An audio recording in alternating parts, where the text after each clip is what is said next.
Welcome to Wizard.com. This is Ashwini, Maths tutor. Our question is, if the lengths of tangents drawn from an external point A to a point P and Q on the circle are equal, then AP equal to. Let us draw one circle with center at O. Let A be the external point.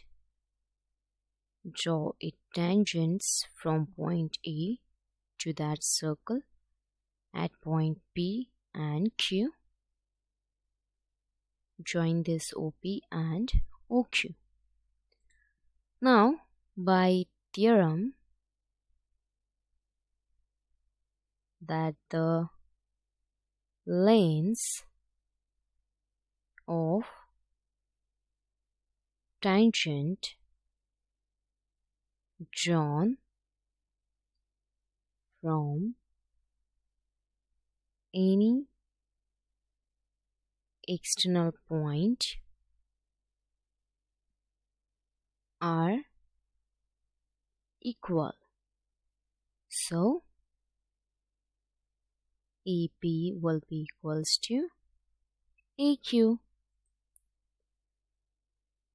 Hence, AP is equal to AQ.